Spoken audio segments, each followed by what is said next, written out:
Sorry, first of all, that this is just in English. We don't speak Spanish at all. Sorry about that. But my name is Raiden. I'm Bobby. And we're going to be going over Lockpicking 101. So just to start off, could we make this one the bigger screen? Yeah. Sorry, 1 second. So the first half of this talk is going to be going over mostly pin and tumbler locks, because that's like what's most common in North America, and it's just like what we're used to. But the second half is going to be what you guys have here, which are lever locks. So there are two main rules of lockpicking. Number one is don't pick locks if you don't own them or have explicit permission to pick them, because you can cause irreparable damage and get things stuck. It's a bad time. And also don't pick locks that you rely on. So like don't pick the lock to your own home, don't pick the lock to your safe where you keep your passport, you know, that kind of thing. All right, so here is the front view of a pin and tumbler lock with a cross section. I'm just going to quickly go over some of the terminology. So the outermost part, right here, this is called the cylinder.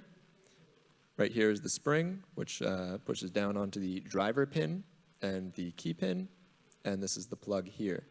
For the remainder of this presentation, I'll be going by the color and by their name, so blue and red.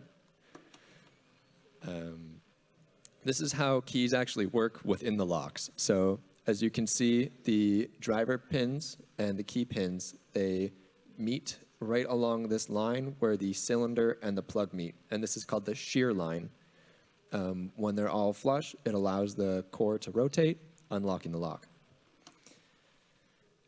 When a key is cut a little bit too short, the bitting is too low, and that's what happens. You get the blue guy stuck just below the shear line, so the lock isn't able to rotate, and this is what happens when the opposite occurs. So the bitting is too high, and the key pin, the red one, is above the shear line. So nothing's perfect. Locks are manufactured, there's wear and tear, all that good stuff, and everything has a tolerance. So in an ideal world, everything lines up perfectly. When we put tension on a lock, all of the pins will bind at the same time. This is very much not an ideal world. As you can see, wrong button. A lot of wear and tear, a lot of like machining process causes a lot of like damage on the actual internal components.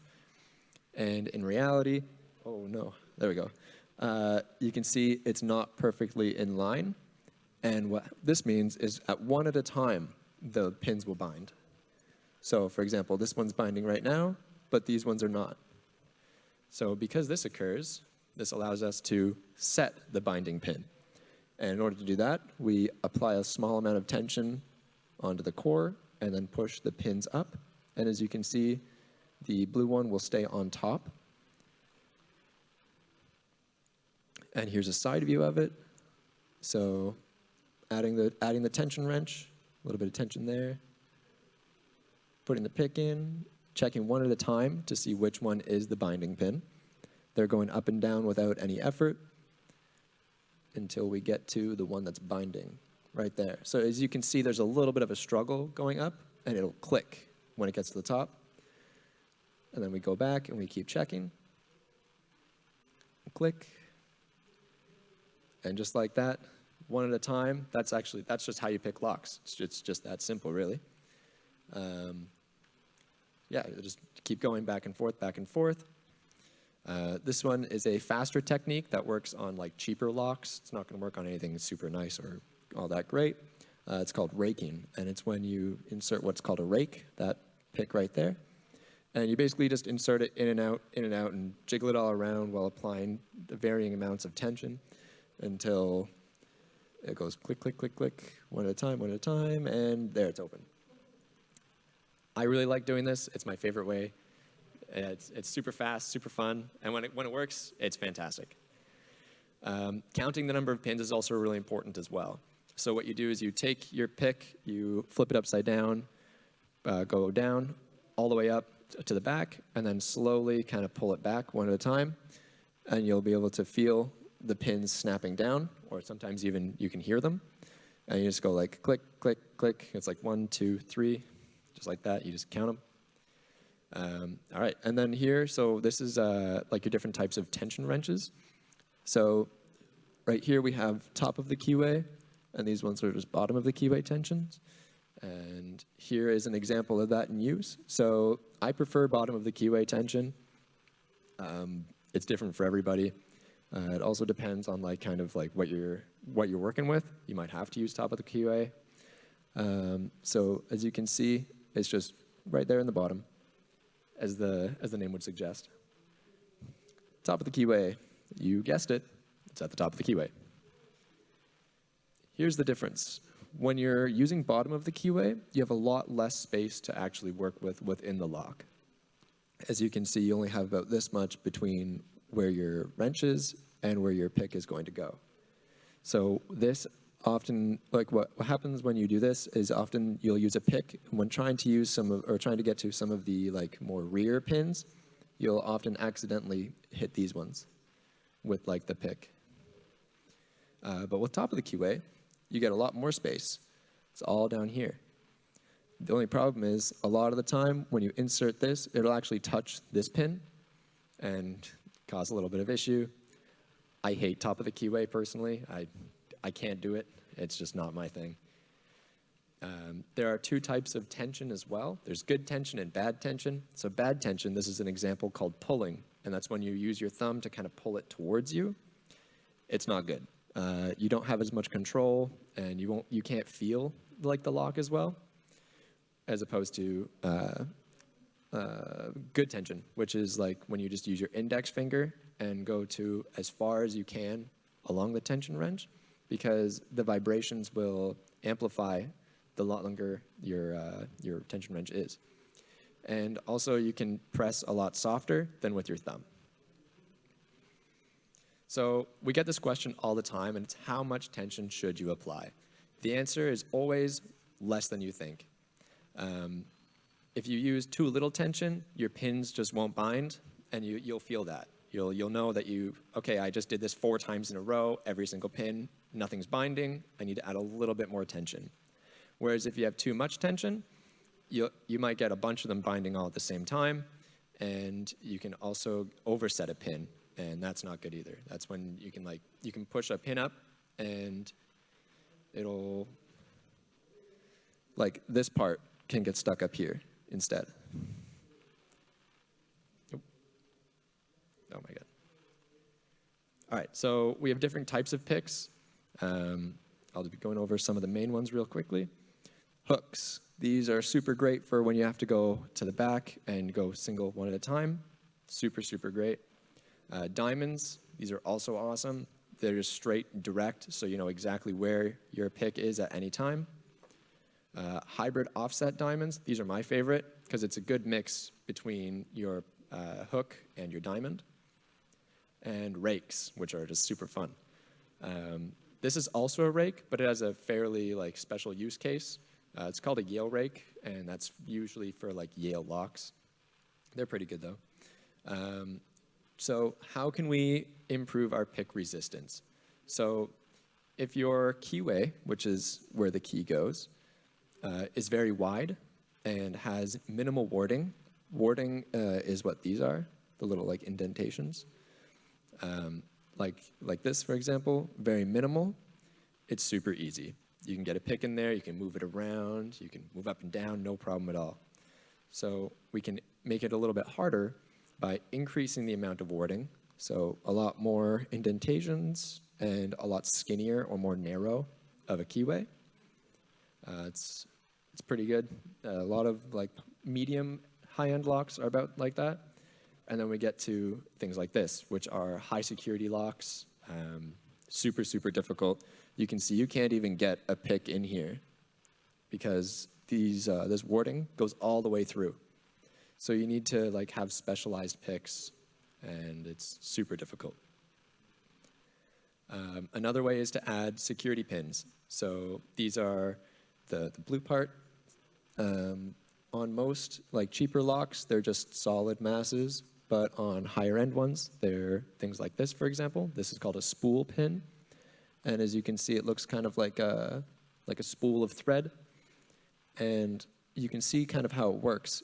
As you're applying the tension and as you're pushing it up, it'll kink and get stuck, stopping you from being able to set that pin. Serrated pins work kind of similarly, but at a more smaller scale. They'll bind at like every single one of these little tiny lines. So super pain in the ass. And this is a ASA pin, so these ones are also crazy difficult. You can see it also has, similar to a spool, but it has this extra little line right here, and you can see that there's an indentation on the core itself. So that actually gets stuck in that little spot when you're applying tension. So it's super, super difficult to get through those guys. Lock bumping, or using a bump key. So this is what you have, this is called a bump key, and it's when it's the absolute minimal depth for the keys. And you basically just, like the demonstration showing you, just pop it in and out, in and out. Oftentimes you'll take like a little rubber band type of thing, put it at the end of your key, put it into the lock, and then tap it with a hammer. Just tap, tap, tap, tap, tap while you're trying to turn it. And eventually these pins will bump, bump, bump until they start to like bind up top. So this is a really fast demonstration, but that's how that works.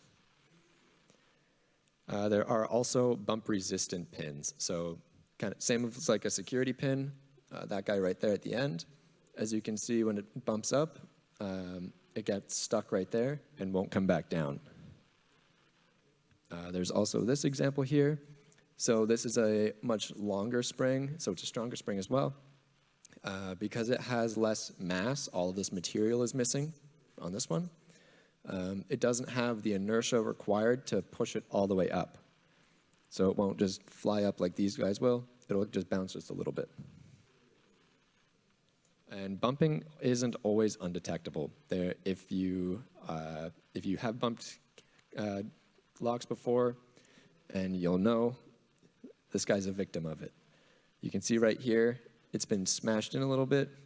Oftentimes too, if they go too hard, they can actually just crack the lock as well.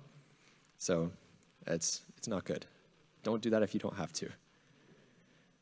Another way to get through a lot of like cheaper locks, in Canada we have what's called master locks, and oftentimes you can use this. It's like a bypass. And what happens is you take the driver pins and the key pins, and you actually push them both up above the shear line.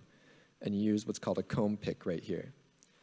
So this, again, is why it's important to count how many pins you have, because there's different types of combs with different numbers of pins. So this one, for example, 1, 2, 3, 4, 5, 6. You wouldn't want to use that on one with only 5 pins, and you wouldn't want to use one with only 4 on something with 6 pins. So you just insert that in, push up all the way, and then it'll be able to rotate like as if it's a key. All right. So next we're going to move on to impressioning. So this is not traditional picking in the sense that you don't put a tension wrench in there, you don't put a pick in there, but instead you're actually going to be using a key blank, which is just a key that has not yet been cut, and you'll turn that into a working key for yourself. So the first step with that is obviously you get a key blank, insert it into the lock, and apply very hard tension, and you jiggle it kind of in and out a little bit. And what'll happen is, similar to Raiden's discussion about how there's going to be binding when you're picking a lock, one of these pins is going to bind. So here we can see that it's pin number 4. Because it's bound, it's rigidly held there. These ones can kind of move around freely, but because this one's rigidly held, when you do tension it hard and jiggle this key, that point there is going to leave a little tiny mark on the key. So moving forward, we can see here, very tiny, but there's a little mark there, and there's a little mark there. And what that tells us is that those 2 pins were binding, which means that those 2 pins are not pushed high enough yet into the lock. And so what we're going to do is file the key down a little bit in those areas. You would usually file it down 1 interval. So in the case of key cuts, you'll have 0, 1, 2, 3, and so on depths. So you would file this from a 0, which would be the full height, down to a 1, reinsert it in the lock, and do the same thing again. So apply hard tension, jiggle the key a little bit. Here we can see this one is still not all the way down. This one is still not all the way down. None of these have yet gotten to their shear line, so we're probably going to see marks again here and here. So we're going to take it out, file it again, and this would be after another round of filing. So we can see now this shear line is correct. So this pin is no longer bound. We won't get any more scraping here, and now the pin that's binding may be this, this, this, or this. And so you follow this process, and what you'll end up with is what looks like this. So this is a working key for that lock now. It's not like you do this process, open the lock, and you would have to do it again. You now have a working key that will always work in that lock. And so this method can be very useful in pen testing. Say you have access to a site after the dark time comes, you know, it's like 8 p.m. You impression the lock, get a working key, but if you need to come back for your pen test during the day to actually do something, you now have a working key, you can walk up to that door, open it up. So that's kind of concluding generally the picking sense for pin tumblers for this presentation. Now I'm going to be briefly covering a few different less conventional types of locks that we see in North America as well as here. And after that, I will move into the lever lock section. So first off, we're going to talk about medicos. Oh.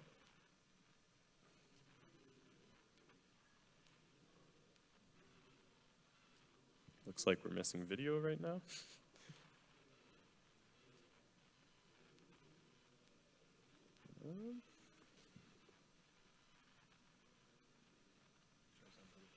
Please hold. Uno momento. Oh, wait, there we go. All right, perfect. Nope, not perfect. There we go. Okay, sorry about that. Seems like they don't want us talking about medicos today. So, as you can see, it looks like a regular pin tumbler key, but the difference that we have here is that not only do you have the height of these pins up and down,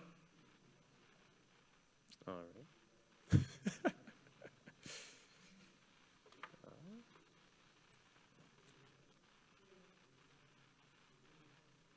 Okay, hopefully we stay working now. So not only do you have the up and down of these pins, but in addition to that, there's actually an angle required. So you can see this is the top-down view of that key. And so here we see that's a straight across cut. Here you can see there's a slight angle going side to side. And so what a pin looks like for that lock is you have this chisel shape here. So this rests in the bottom of that cut on the key. And depending on what angle it's at, it's going to have a notch cut in the side of the pin. It might be here, it might be here, it might be here. And that key needs to rotate the pin correctly so that what's called a sidebar can fall into here in order for the lock to unlock. So this is just a better illustration showing those angles that we have. This is a multi-lock. I'm sure that plenty of you have seen these. These are fairly common in Argentina. And what this is called is, it's basically a dimple lock is the common term for these. So you can see it's like a pin tumbler, but the key is sideways. So instead of having the pins coming in from this direction, we have them coming into the side of the key. And so what you have here is cuts into the side of this key. And you can notice that there are two distinct circles, a bigger one, a smaller one inside. That's because these have telescopic pins. So what that means is you have a big pin, and inside of that you have a smaller pin. And so these keys, yet again, you know, it's another level of challenge, but it's the same principle as regular picking like Raiden discussed. And so you're still tensioning, you're still feeling for a binding pin, but it just becomes much harder because you have less room to get your pick in there, so you use a different type of pick. And also having double the pins in each stack makes it a bit more challenging. So the next thing is a sidebar. In this case, we're looking at an ASA lock, but these are quite common to see in different keys. Schlage also has a line of them that uses this, but it's basically regular key here with the bitting, but we also have a whole second layer of it there. So the result of that is you need to essentially pick twice, once for these upper pins, once for these lower pins. We have disc detainer locks. So the way that these work is you have these instead of pins. And so the way that that works is when you put the key in and you rotate it, it's oriented straight up and down here. Depending on how it's cut, you can see here, these are the different cuts that are on the key. So if it's cut to a 0, it'll almost immediately contact that circle when it rotates. If it's cut to a 6, it can rotate quite far before hitting the disc at this point. And so these are one of the hardest ones to pick, in my opinion. Obviously, the fact that you have to rotate instead of being able to properly tension it makes it a lot harder. In addition to that, so these two here are the gates. Those have to be lined up all together in order for the lock to open. However, what we also see is false gates in every single other position. And so when you're picking this here feels almost the same as one of these. And so when you rotate it, you very often will enter into a false gate like that, not know that it's the right one, and not have any luck with it. Warded locks. So this is one of my favorite because it's not very well thought out. So most locks, you have pins in it, the key goes in, the key puts the pins to the right height, your security is built into the lock. These are essentially the opposite. Your key is the security. And so what that means is that, see that metal there? That is what keeps you from using your key in everyone else's warded lock. And so what we can do is remove all of that extra material. This is one of maybe a dozen or so tryout keys, we call them. But what this does is it'll go into essentially any warded lock. It will turn only the part that needs to be turned, and it doesn't have any of these extra wards to keep it from working in other locks. And so these are essentially defeated by the fact that the security here is relying on everyone having a key that keeps itself from working. Okay, so lever locks. So this is what I'm sure most of you, if you're from Argentina, are very familiar with. You probably, all of you have some of these keys on your keychains right now. So this is a new endeavor for us. I don't know if any of you have been to Lock Bypass Village in the past. Past years, we haven't really done any of this. So this is something we've done a lot of research, we've done a lot of work, and we're excited to sort of bring this to you this year and also visit our village if you want to try it out yourselves. So this is a quick showing the internal of a generic lever lock. This is what you would probably see in your own doors. Most of the images that I'm going to show you are a simplified one. It helps to explain things a bit easier. So this is our demo lock, and I'm going to introduce a bit of terminology to you to help you understand what's going on inside of it. So first off, why is it called a lever lock? Well, it has these things which are called levers. So they can move up and down. And we have the lever spring. So there's one of these springs on each one. This means that if you push the lever up, it'll get pushed back down. We have the bolt that is behind all of these levers. And I'll show you a better picture of that in a few slides. We have the bolt stub.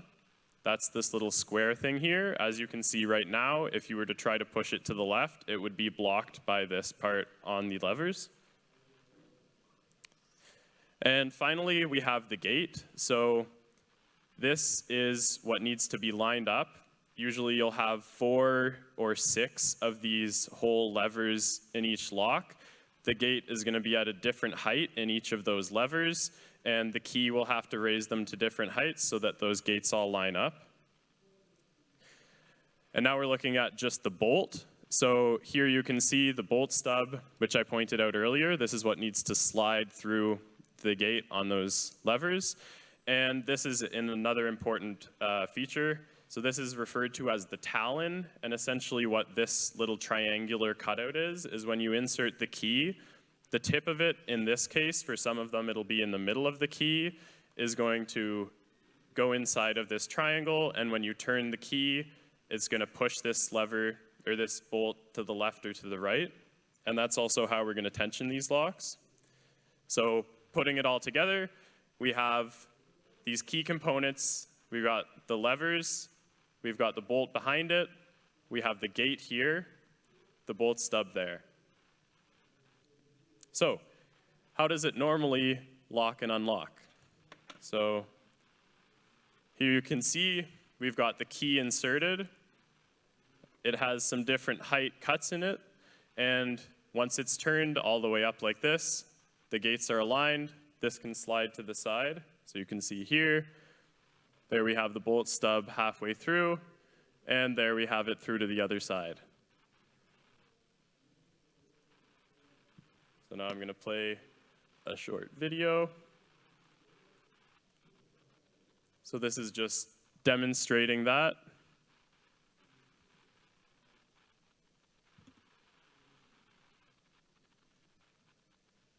And here's another animation. This shows it a bit more clearly.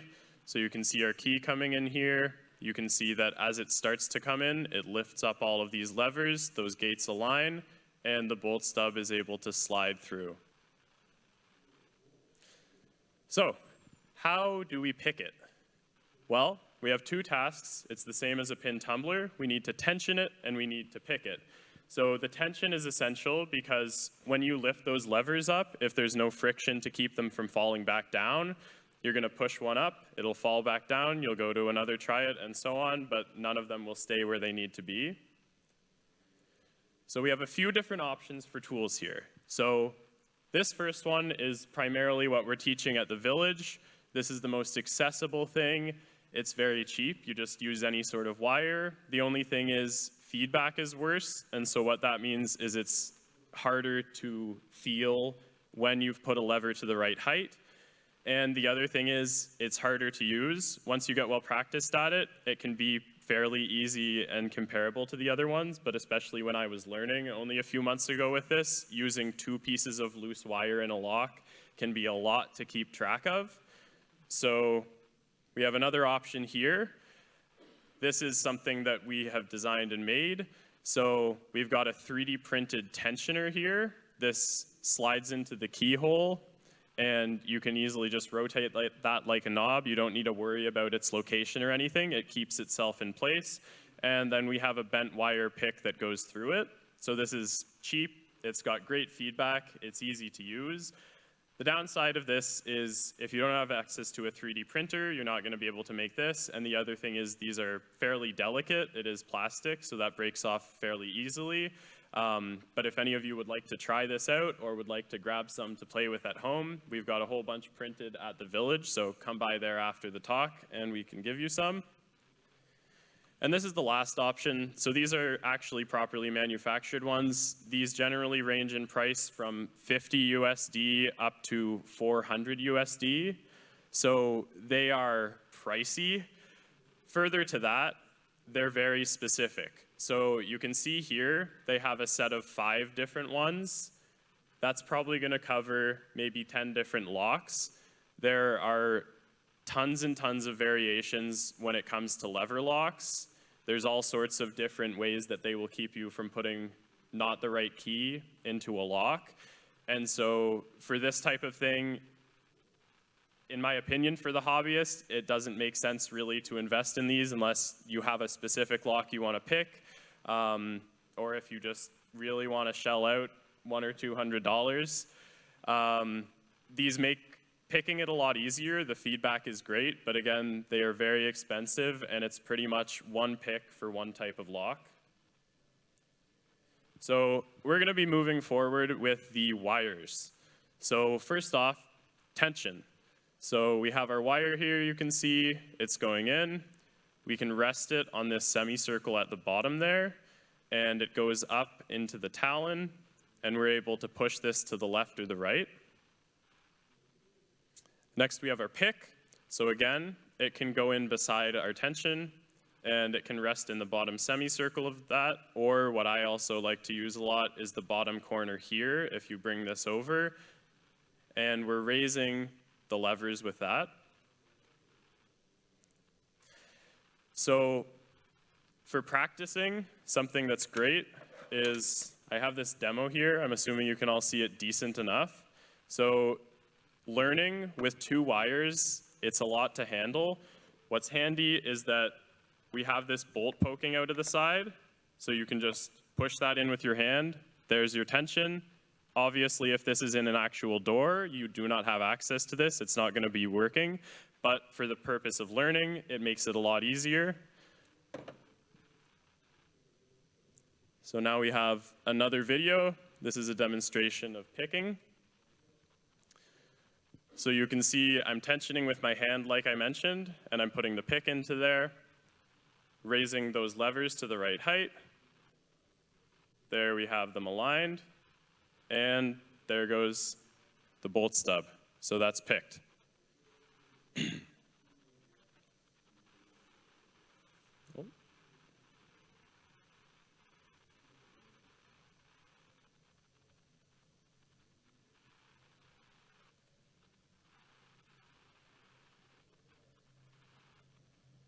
All right. So we've looked at a pretty simple lever lock. Obviously, they're not all like that. There are a lot of variations out there. So first off, and this is the one that all of you will probably notice right away if you go after this talk and look at any real lock, is the lock order. What I showed you there, we had 4 levers and the bolt at the back. It's very easy to see what's happening, but that's usually not how it's actually ordered in the real world. Usually you do not have lever, lever, lever, lever, bolt. Usually you'll have levers on either side of the bolt and the bolt centered. So in a low security lock, that'll be 2 levers on either side and the bolt in the middle. On higher ones, you could have 6 or even 8. And another thing to consider is, in this case, we have key entering from the front only. In most of them, it's from both sides, and that is when you'll especially see that bolt in the center, because to make it symmetrical, you need to have the bolt and tensioner in the center of the lock. So, how can you do it at home? How can you learn this? We have designed, and that's what we have here, as well as we have some miniature ones at our village you can try out. 3D printed lever locks, 3D printed lever picks. They're available at that link, and that will be put onto the PSV site at some point as well. So I think now that we're done that, we're going to enter into a bit of a demonstration session. So give me a minute to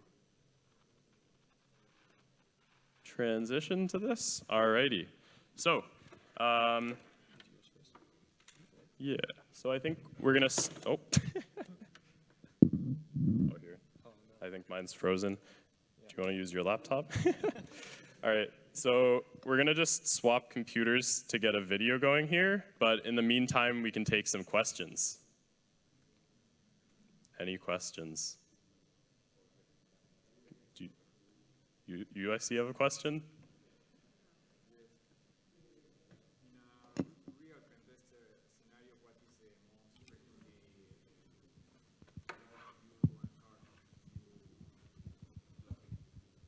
Okay. All right. So the question is, what is the most common lock that we encounter when we're doing pen testing? So I think this will vary probably. We're based in North America and Canada, so I think it may be a bit different than here in Argentina. But by far, the most common one up there is the Schlage SC4 key. So that's a very simple one to pick usually. Usually just raking will do that. And it's all over the place, like commercial, residential, offices. It's very, very common to see that. Any other questions? Yep. When it comes to the multi-lock one, how do you feel it when it's in the right position, every pin? So with the multi-locks, where I mentioned how we have the telescoping pins, in order to detect the right height or not, you use a slightly different type of pick that can get in under that very small amount of distance. And it's the same in terms of detecting it, where you can sometimes hear the slightest click, but because of the manufacturing with those, it's a much higher quality. You're just gonna have a lot less feedback. And so it's the same principle where you're just lifting it up, and you might feel a little click. But aside from that, it's fairly similar. So the same feedback, just much, much lesser. It's a lot harder to detect.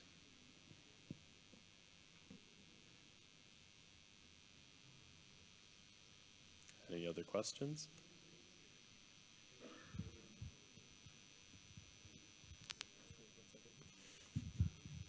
Hi. What do you think about the lock from Argentina?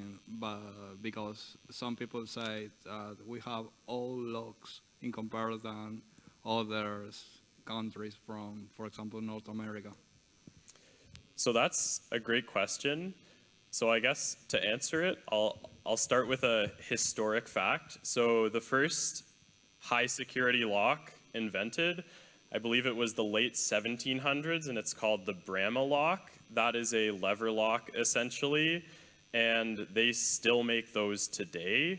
So if you go to any really secure institution, most banks, for example, obviously they also have dial locks, but a safety deposit box or anywhere that they want to use a key and have it be secure, it is still lever locks 90% of the time. And so it's a very old technology, but also one of the most secure still available today even. So I would say good job to Argentina. Anyone else? Also, my apologies for the delay here. We're having, oh, looks like we're good. Yeah, we had a couple blue screens there.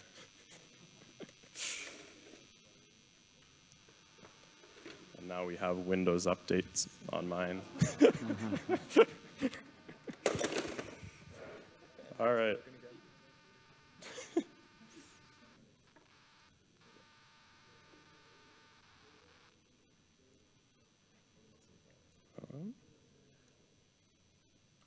Okay. Maybe not okay. Okay again.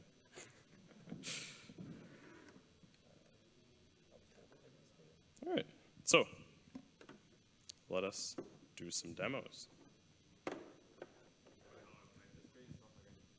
Oh.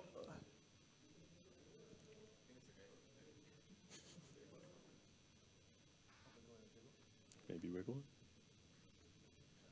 Oh, all right. Can this rotate just a little more? Okay. So, sorry for the setup here, but you know what? Maybe let's put it back down and I'll just pick it like this.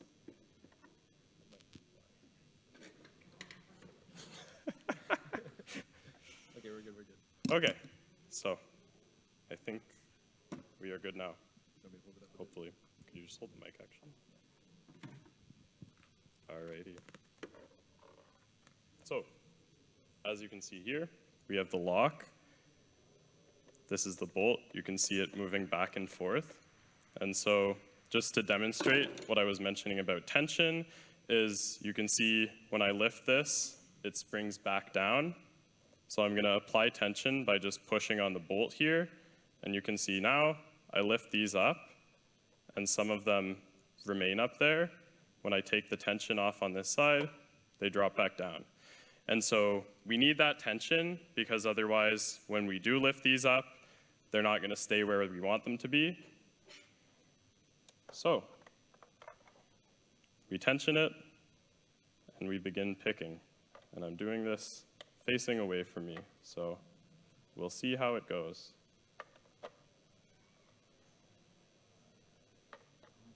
Actually, let's rotate the laptop around maybe.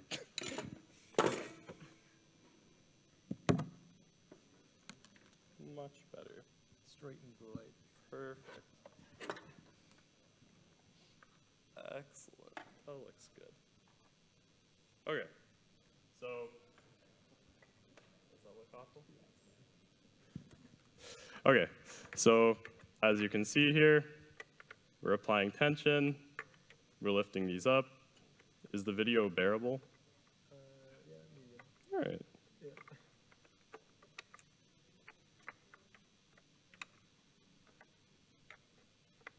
And so you can see we got those all to the right height, and we can now push that over. So that's unlocked. So So if anyone has any specific questions about the process of this, I can go through things right now. Otherwise, we can move on to doing a demo of pin tumbler picking.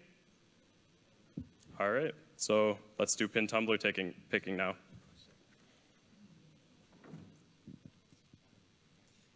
Okay, this is also going to be a little awkward for me too, but I'll try my best.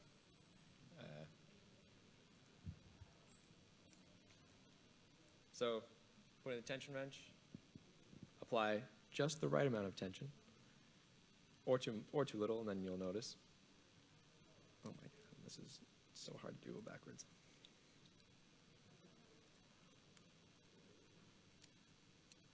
I'm struggling, 1 second. I think I got it once I don't know why. There we go. Okay. So, this is really bad.